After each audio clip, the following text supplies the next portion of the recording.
तो क्या Cody Rhodes उनका टाइटल हारने वाले हैं? और क्या प्लान्स हो सकते हैं ड्रू मैकिंटायर, सेथ रॉलिंस और केविन ओवेंस के लिए? ये तीनों क्या साथ में आने वाले हैं? तो दोस्तों, मेरा नाम है शुभम और आप देख रहे हैं खबर WWE की। तो चलिए वीडियो को शुरू करते हैं। भाई, जब से ब्रॉक लेसनर WWE में से गायब है, जब से उन्होंने 2023 में शायद कोडी रोड्स के खिलाफ आखिरी मैच लड़ा था समर स्लैम में और वो मैच हार गए थे, तब से ब्रॉक लेसनर गायब है। और हर पेपर व्यू में ब्रॉक लेसनर का रिटर्न की खबरें सामने आती है और ये बार भी ऐसा ही हो रहा है कि रॉयल नंबर के लिए ब्रॉक लेसनर हेवीली एडवर्टाइज नहीं है, हेवीली रूमर्ड है आने के लिए कि Brock Lesnar royal number paper में तो 100% रिटर्न करेंगे ही करेंगे। लेकिन विंस मैकमैन का आपको पता होगा तो केस चालू था उनका सेक्स स्कैंडल का, लेकिन वो केस भी पूरी तरह खत्म हो चुका है और ट्रिपल एच के पास क्रिएटिव कंट्रोल है। अगर ट्रिपल एच चाहे तो उन्हें रॉयल नंबर मैच में भी ला सकते हैं या फिर हमें वो आते हुए दिख सकते हैं डायरेक्ट गुंथर के आगे सैटरडे नाइट मेन इवेंट में, जब वो गुंथर अपना टाइटल डिफेंड कर लेंगे जे उसो के सामने, तब हमें ब्रॉक लेसनर गुंथर के सामने आते हुए दिख सकते हैं और गुंथर वर्सेस ब्रॉक लेसनर का हमें पॉसिबली एलिमिनेशन चेंबर में मैच देखने को मिल सकता है, रेसलमेनिया में नहीं, एलिमिनेशन चेंबर में। दूसरी खबर कि क्या सैमी ज़ेन एक हील सुपरस्टार बन सकते हैं, एक हील टर्न ले सकते हैं? इसके हिंट्स हमें WWE ने कल के मंडे नाइट रॉ पे दिए। सबसे पहले सैमी ज़ेन ने आगे खुद को अनाउंस किया रॉयल नंबर में और उसके बाद कहा उन्होंने कि वो एक वर्ल्ड टाइटल चाहते हैं और वर्ल्ड टाइटल उन्हें 13 साल से चेज कर रहे हैं, लेकिन वो अभी तक जीते नहीं NXT को छोड़ के। और उनके अंदर का एक 13 साल का बच्चा भी वो वर्ल्ड टाइटल चाहता है और केविन ओवेंस तब सामने आए और केविन ओवेंस ने कहा कि भाई मुझे पता है कि तू मेरी बैक देखने के लिए आएगा, तू मेरी मदद करने के लिए ज़रूर आएगा रॉयल नंबर में। और केविन ओवेंस सैमी ज़ेन को हील टर्न करने के लिए प्रोत्साहित करके गए और उसके बाद शो पे सैमी ज़ेन ने गलती से सेथ रॉलिंस को एक हुलोवर किक लगा दी। तो क्या ये भी एक इंटीमेशन है या फिर हम कह सकते हैं अंदाज है या फिर ऐसा हिंट है WWE की तरफ से कि सैमी ज़ेन एक हील सुपरस्टार बन सकते हैं, शायद वो सेथ रॉलिंस के ऊपर ही हील टर्न कर ले। लेकिन खबरें तो ऐसी भी आ रही है, उसके बारे में आगे बात करेंगे। तो क्या सैमी ज़ेन हील टर्न ले सकते हैं? तो पॉसिबली मेरे ख्याल से नहीं, क्योंकि सैमी ज़ेन ने काफ़ी अच्छा खासा लंबा रन लिया है हील सुपरस्टार के तौर पे, तो फिलहाल तो वो नहीं ले सकते हील टर्न। ठीक, तो अगली खबर सामने आ रही है। अगर आपने कल का मंडे नाइट रॉ देखा होगा तो वहाँ पे हमें CM पंक का एक छोटा सा प्रोमो देखने के लिए मिला और CM पंक वहाँ पे अनस्क्रिप्टेड चले गए। भाई, CM पंक के प्रोमो और अनस्क्रिप्टेड ना जाए तो ये तो काफ़ी हैरानगी की बात होगी। और आप सोच रहे होंगे कि भाई अनस्क्रिप्टेड मूवमेंट कौन था? जब उन्होंने हल्क होगन को मेंशन किया कि अगर हल्क होगन भी आए तो वो उन्हें एलिमिनेट करके इसको हल्क मेनिया को किल कर देंगे। ये पूरी तरह अनस्क्रिप्टेड मूवमेंट है और इस चीज़ से ऐसा कहा जा रहा है कि ट्रिपल एच और जो निक खान है जो बैकस्टेज क्रिएटिव कंट्रोल संभालते उन्हें काफ़ी ज़्यादा टेंशन हो गई थी। क्यों? क्योंकि ऐसा कहा जा रहा है कि सैटरडे नाइट मेन इवेंट में उसको होस्ट करने के लिए हल्क होगन आने वाले थे, लेकिन इस चीज़ की वजह से CM पंक इस कारनामे की वजह से शायद WWE को वो प्लान चेंज करना पड़े या फिर कुछ और करना पड़े। शायद वो हल्क होगन को ला भी सकते, कोई टेंशन लेंगे नहीं कि जाने CM पंक ने बोल दिया और शायद CM पंक और हल्क होगन का हमें एक कन्फ्रंटेशन देखने को मिले और हल्क होगन ही वो वजह हो कि CM पंक एलिमिनेट हो जाए रॉयल नंबर मैच से। कुछ कह नहीं सकते, नेवर से नेवर। और हल्क होगन शायद किसी सुपरस्टार को ला भी सकते हैं अपने तरफ से, जब इसको देख बर साला ज़्यादा बज रहा था, ऐसे कहते हुए दिख सकते हैं हल्क होगन। ठीक, तो नेक्स्ट चैप्टर क्या होगा ब्लड लाइन का? पहला चैप्टर तो जब रोमन रेंस ने टाइटल हारा वहाँ पे एंड हुआ। दूसरा चैप्टर सोलो सिकोआ ने उला फाला हारा, वहाँ पे एंड हुआ। और तीसरा चैप्टर क्या है अब? तो हमें एक सोमोन सुपरस्टार का राइज देखने को मिलेगा। पहले चैप्टर में जैसे आपको पता होगा तो रोमन रेंस का राइज देखने को मिला, वो ट्राइबल चीफ के तौर पे खड़े हुए। दूसरे चैप्टर में सोलो सिकोआ का राइज हुआ, वो ट्राइबल चीफ के तौर पे खड़े हुए। अब रोमन रेंस के पास वापस ट्राइबल चीफ का टाइटल जा चुका है, लेकिन सोलो सिकोआ हार चुके हैं। और सोलो सिकोआ की गैंग में का एक मेंबर तो बहुत खतरनाक है। कौन? तो जेकब फाटू खड़े हो सकते हैं रोमन रेंस के सामने और उनको टाइटल के लिए या फिर उला फाला के लिए चैलेंज कर सकते हैं। और जेकब फाटू का डिस्ट्रक्शन चालू हो सकता है कि सबसे पहले सोलो सिकोआ को वो फेस करना पड़े, सोलो सिकोआ के ऊपर ही अटैक कर दे जेकब फाटू का कि भाई तू हारा कैसे क्या हारा तू, तेरे वजह से हमारा नाक कटा, तू कारण था कि तू रोमन रेंस के खिलाफ आ रहा। और इस चीज़ का बदला लेने के लिए फिर रोमन रेंस आ सकते हैं जेकब फाटू के खिलाफ या फिर जेकब फाटू चैलेंज कर सकते हैं रोमन रेंस को फॉर द मैच, वो भी रेसलमेनिया 42 में। ठीक, और अब हमारी नेक्स्ट खबर सामने आ रही है कि भाई इसके बारे में, फिन बैलर के बारे में और जजमेंट डे के बारे में। अगर आपको पता होगा तो पिछले हफ्ते के मंडे नाइट ड्रॉ पे फिन बैलर हार गए थे डेमियन प्रीस्ट के खिलाफ एक स्ट्रीट फाइट मैच और उसके बाद वो इस हफ्ते आए भी नहीं थे शो पे। और शायद हमें बैकस्टेज ये भी देखने के लिए मिला कि JD मैकडोनाल्ड और डोमिनिक मिस्टीरियो को एक टैग टीम चैंपियनशिप के लिए रीमैच मिला है। क्यों? JD मैकडोनाल्ड का tag team partner Finn Balor है, तो डोमिनिक मिस्टीरियो के बीच में आए।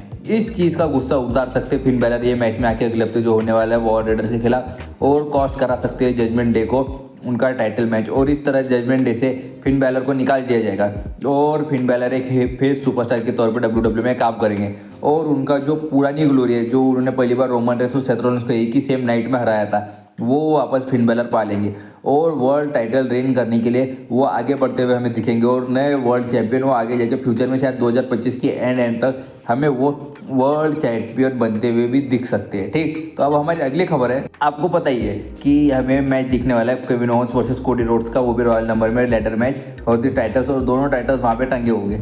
तो वहाँ पे हमें हाइट्स ऑफ द सेंचुरी देखने मिल सकती है, यानी कैसी चोरी सेंचुरी की पहली चोरी थी हमें शायद रेसलमेनिया में देखने के लिए मिली, जब सेथ रॉलिंस ने अपना money in the bank cash in किया था Roman Reigns versus Brock Lesnar के मैच पे और वो टाइटल लेके चले गए थे।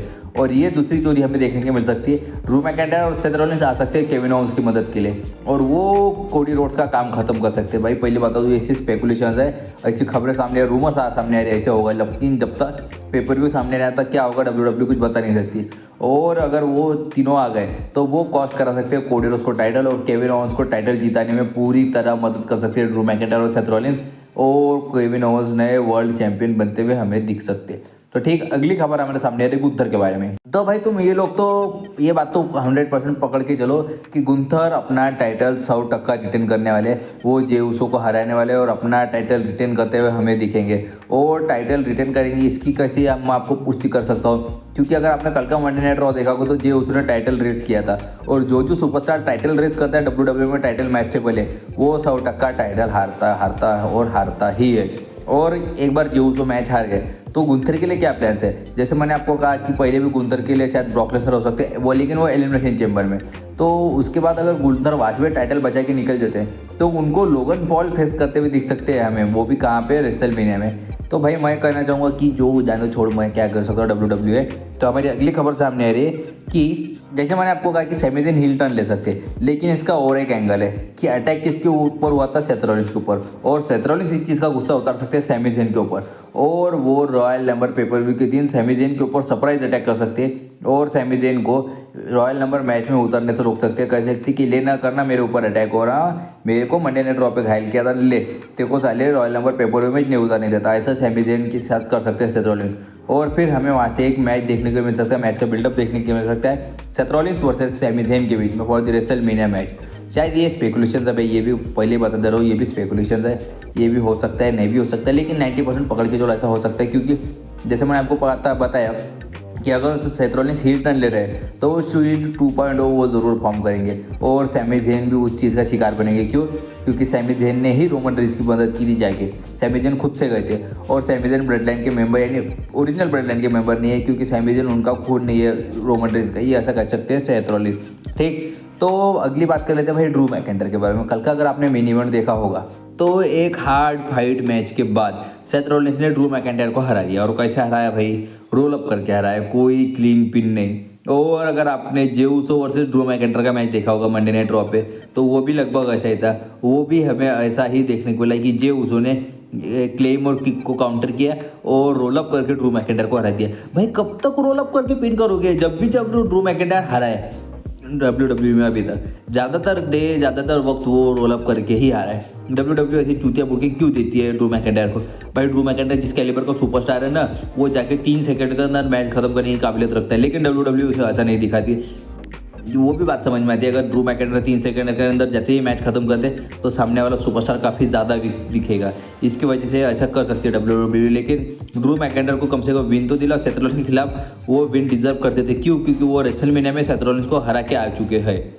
और अब हमारे नेक्स्ट खबर सामने आ रही है और फाइनल खबर भी है कि हमें कोडी रोड्स का टाइटल रेन खत्म होते हुए दिख सकता है। कब खत्म होते हुए दिख सकता है? रेसलमेनिया में खत्म होते हुए दिख सकता है। कौन खत्म कर सकता है, तो इसकी बारे में भी बात कर लेते हैं। अगर रोमन रेंस रेसलमेनिया में जाने के लिए रॉयल नंबर मैच जीत जाते हैं तो रोमन रेंस कोडी रोड्स को चैलेंज करेंगे और हमें लगातार तीसरी बार कोडी वर्सेस रोमन का मैच देखने के लिए मिलेगा। लेकिन भाई इस एंगल में एक सुपरस्टार को और ऐड कर दो, वो है CM पंक। CM पंक के पास एक फेवर है और CM पंक वो फेवर का यूज़ कर सकते हैं और कह सकते हैं कि भाई मुझे ये मैच चाहिए, और हमें ये मैच ट्रिपल थ्रेड होते हुए दिख सकता है। और फिर हमें रेसलमेनिया में कोडी वर्सेस रोमन वर्सेस CM पंक का मैच देखने के लिए मिलेगा for the title, Cody Rhodes का टाइटल। और कोडी रोड्स को टाइटल हारने के लिए फिर पिन होने की ज़रूरत भी नहीं पड़ेगी। और अगर कोडी रोड्स टाइटल हारते हैं तो हमें रोमन वर्सेस CM पंक के बीच में ही सिनेरियो देखने को मिलेगा possibly Roman Reigns CM Punk को ही पिन करेंगे या फिर सीएम पंक रोमन रेंस को ही पिन करेंगे टाइटल जीतने के लिए। और ऐसे हेवीली रूमर्स है कि रोमन रेंस ही टाइटल जीत सकते हैं।